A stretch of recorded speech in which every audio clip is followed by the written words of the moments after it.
Alhamdulillah, pada malam ini kita menyambung pengajian kitab Ihya Ulumuddin untuk kali yang ke-54.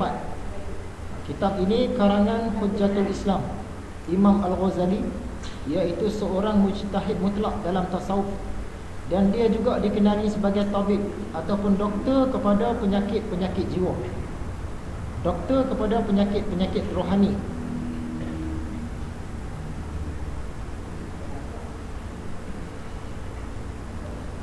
Di sana ada gambar Madrasah Nizamiyah. Madrasah Nizamiyah ni tempat Imam Al-Ghazali pernah mengajar. Dia pernah jadi pengetua kat situ.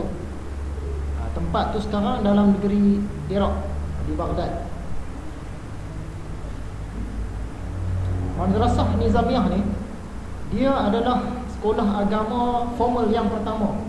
Sebelum tu dah ada sekolah-sekolah agama dalam Islam ni, tapi dia tak duduk di bawah kelolaan pemerintah. Yang ni sekolah agama yang pertama duduk di bawah pemerintah. Perdana Menteri dia masa itu Nizam Al-Mulk. Dialah yang berusaha nak majukan sekolah ni. Jadi Imam Al-Ghazali dia pernah jadi pengetua kat sini. Baiklah, tanpa melengahkan masa, kita imbas kembali pelajaran dalam minggu yang lepas. Di sana ada satu petikan yang saya petik semula. Berkata seorang laki-laki kepada Abu Hurairah. Abu Hurairah ni sahabat Nabi. Saya mahu belajar ilmu, tapi saya takut nanti ilmu itu akan sia-sia. Dia nak belajar ilmu-ilmu agama ni, tapi takut dia tak terbawa, takut dia tak tersebar, takut dia tak teramal. Nanti ilmu tu nanti dia berlalu sia-sia aja. Jadi pada pandangan dia, mungkinkah elok kalau tak belajar? Sebab kalau belajar nanti rasa-rasa macam sia-sia saja, lebih baikkah tak belajar? Kata Abu Hurairah, dengan meninggalkan saja sudah mencukupi untuk dipandang menyia-nyiakan ilmu. Niat kamu tak mau belajar tu tadi, yang tu dah sia-siakan ilmu lah. Belum belajar lagi. Jadi lebih baiklah belajar. Lebih baiklah belajar. Contoh, tak maulah belajar ilmu mustalah hadis. Selagi belajar ilmu hadis ni, duk kaji-kaji hadis dah tak mau ikut mana-mana mazhab pula. Tak boleh fikir macam tu, belajar dulu. Sebab bila dia niat tak mau belajar tu, yang tu dah seolah-olah mensia-siakan ilmu dah. Yang kedua, siapakah manusia yang menyesal paling lama? Orang yang menyesal paling lama di akhirat ialah orang yang ada ilmu, khususnya ilmu agama, yang sia-siakan ilmunya. Ayat tu sebenarnya panjang lagi. Sebelum tu ada satu ayat lagi. Di dunia ni, orang yang menyesal paling lama ialah dia berbuat kebaktian kepada orang yang tak tahu berterima kasih. Orang yang tak tahu terima kasih ni, kita buat baik dengan dia, kita akan menyesal lama. Itu di dunia. Di akhirat, orang yang paling menyesal lama ialah orang yang ada ilmu tapi dia sia-siakan ilmu dia. Itu di akhirat. Macam mana yang dikatakan sia-sia? Dia ada ilmu, khususnya ilmu agama, tapi dia tak amal. Dia ada ilmu tapi dia tak sebar. Dia ada ilmu tapi tak manfaat pun untuk diri dia. Dia cerita pada orang, dia pun tak berubah pun disebabkan ilmu tu. Yang tu orang yang menyesal paling lama. Bagaimanakah pembahagian manusia dalam ilmu?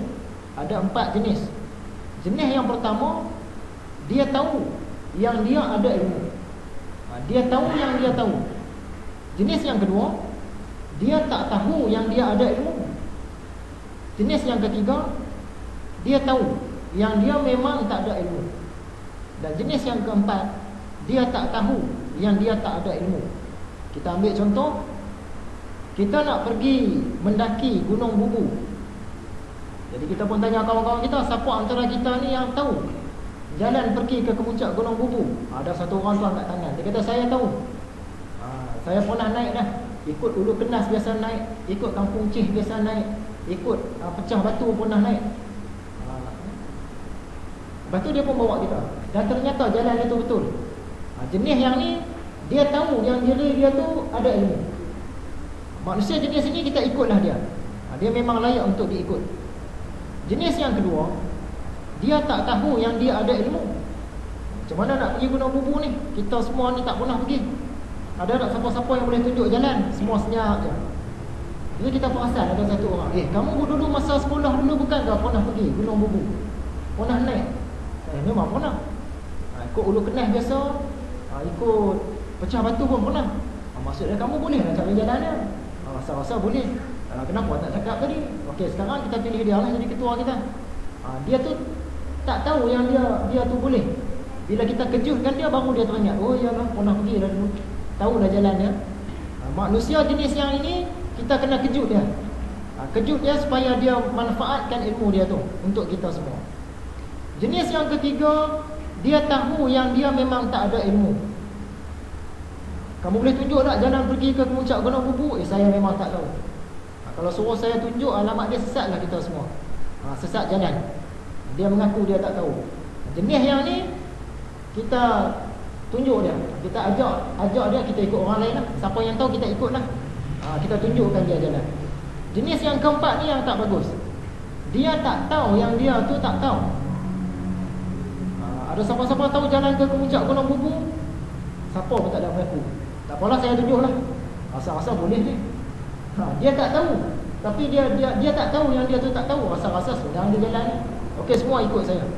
Bila kita ikut sampai tengah jalan dah sesat entah ke mana-mana lah.